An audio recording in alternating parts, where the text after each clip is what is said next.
অবরুদ্ধ গাজায় বর্বরতার প্রতিবাদে বাংলাদেশে হওয়া বিক্ষোভ কর্মসূচি মার্চ ফর গাজার খবর প্রকাশ করেছে ইসরায়েলি গণমাধ্যম। প্রতিবেদনে বিক্ষোভ প্রতিবাদের বিভিন্ন দিক তুলে ধরা হয়েছে।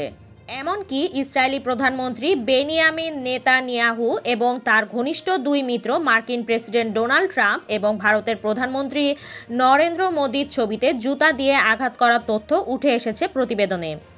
গাজায় প্রায় ১.৫ বছর ধরে চলমান ইসরায়েলি আগ্রাসনের প্রতিবাদে বিশ্বের দেশে দেশে বিক্ষোভ প্রতিবাদ অব্যাহত রয়েছে।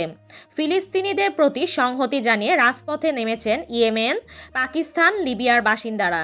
যুক্তরাষ্ট্রের আধিপত্যবাদ এবং ইসরায়েলি আগ্রাসন বন্ধে দ্রুত পদক্ষেপ এবং ঐক্য গড়ার আহ্বান জানিয়েছেন এইসব দেশের বিক্ষোভকারীরা। শনিবার বাংলাদেশের রাজধানী শহর ঢাকায় মার্চ ফর ঢাকা নামে বিশাল বিক্ষোভ কর্মসূচির আয়োজন করা হয়।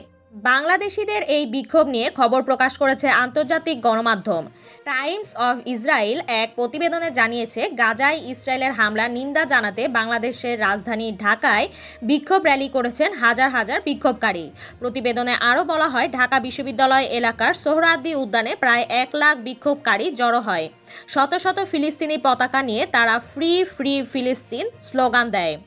প্রতিবেদনে আরও বলা হয়, বিক্ষোভকারীদের অনেকে প্রধানমন্ত্রী বেনিয়ামিন নেতানিয়াহুর পাশাপাশি ইসরায়েলকে সহায়তার অভিযোগে মার্কিন প্রেসিডেন্ট ডোনাল্ড ট্রাম্প এবং ভারতের প্রধানমন্ত্রী নরেন্দ্র মোদির ছবিতে জুতা দিয়ে আঘাত করে।